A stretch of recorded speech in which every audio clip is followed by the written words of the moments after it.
कल हम श्री रामकृष्ण परमहंस एवं उनके शिष्य गिरीश का प्रसंग सुन रहे थे।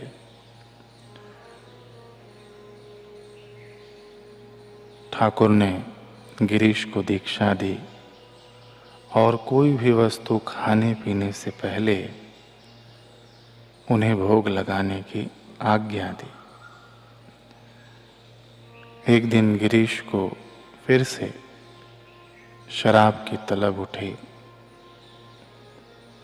परंतु मैं ठाकुर को कैसे इसका भोग लगाऊं।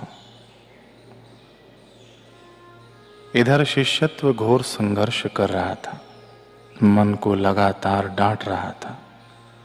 उधर मन भी बार बार अपनी चाल चल रहा था। शिष्य को उसकी प्रतिज्ञा से डिगाने की भरसक कोशिश में था।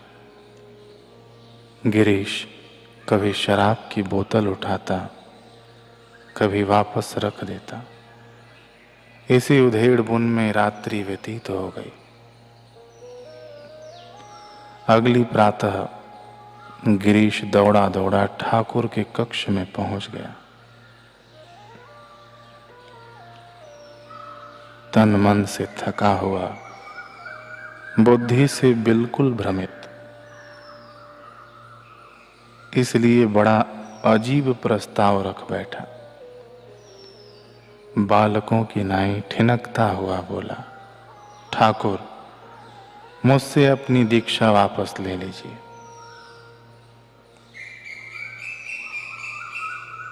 मुझे दी हुई कृपा वापस लौटा लीजिए। मैं इसके काबिल नहीं हूं। सब कुछ जानते हुए भी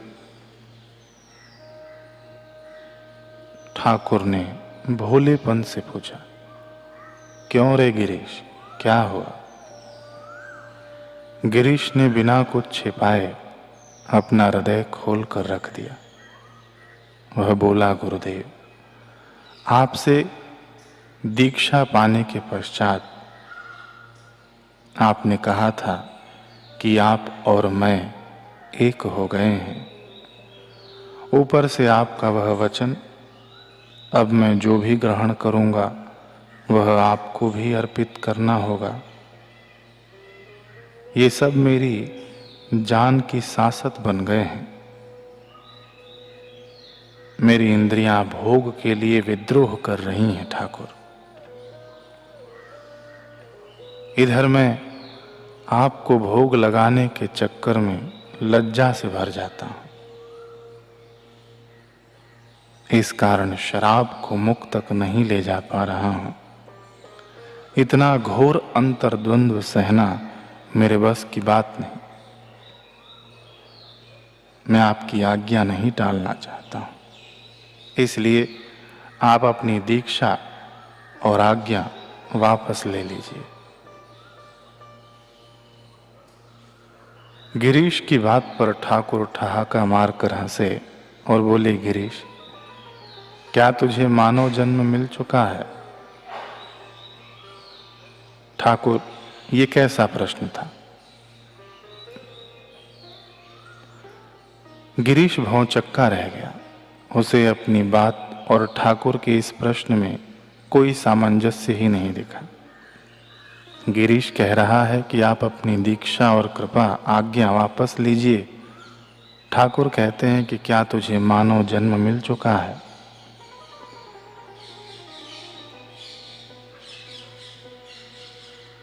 फिर भी गिरीश स्वयं को संभालते हुए बोला, हाँ ठाकुर, जैसा कि जाहिर ही है, मैं मनुष्य जन्म पाने के कारण ही एक मनुष्य हूं।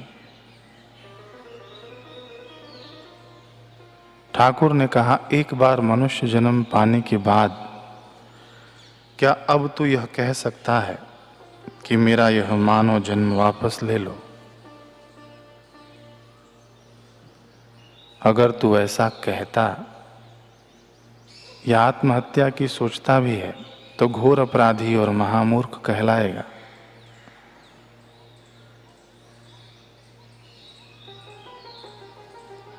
ठाकुर सीधे गिरीश की आंखों में आंखें टिकाए थे। गिरीश ने कहा, ठीक कहते हो ठाकुर, एक बार मनुष्य जन्म पाकर कोई भी अक्लमंद उसे वापस लेने को नहीं कहता। ठाकुर ने कहा, और ऐसा भी नहीं है कि मनुष्य जन्म पाकर कोई कठिनाई नहीं आती। तन के, मन के, धन के तीनों क्षेत्रों में संघर्ष होता ही है जब तक जीवन है कि नहीं गिरीश? गिरीश ने कहा, सत्य वचन ठाकुर, बहुत संघर्ष होता है। ठाकुर ने कहा, ऐसे ही बेटे, दीक्षा देकर मैंने तुझे द्विज बनाया है, माने दूसरा जन्म दिया है। अब इसे भी वापस लौटाया नहीं जा सकता। इस आत्मिक जीवन को जीने के लिए भी तुझे संघर्ष करना होगा। ठाकुर का तर्क अकाट्य था। गिरीश जवाब में कुछ नहीं कह पाया, इसलिए एक विवश बच्चे की भांति रुदन करने लगा।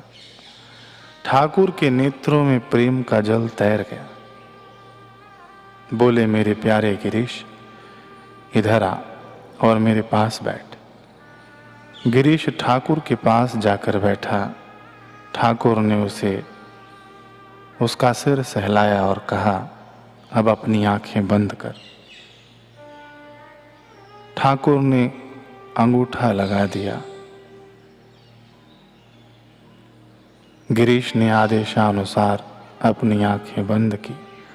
वह शीघ्र ही गुरु कृपा से भीतर के आनंदमय दिव्य लोक में प्रवेश कर गया। कई घंटों तक ऐसे ही बैठा रहा, ठहराव की अवस्था में डूबा रहा। रात्रि होने पर ठाकुर बोले, गिरीश, अब अपनी आंखें खोल। अब हम मिलकर भोजन करेंगे, नहीं तो तेरी इंद्रियां भूख से पीड़ित होकर विद्रोह कर बैठेंगे। ठाकुर ताली बजाकर जोर से हंसे। परंतु अब तक बहुत कुछ बदल चुका था। गिरीश के भीतर एक नवीन गिरीश आकार लेने लगा था। वह गिरीश जिसकी इंद्रियां आत्मिक भोजन और पेय से तृप्त होने की कला सीख रही थी। गुरु दीक्षा का बंधन अब उसे मुक्त कर रहा था। गुरु आज्ञा की डोर उसे विकारों की फांस से छुड़ा रही थी।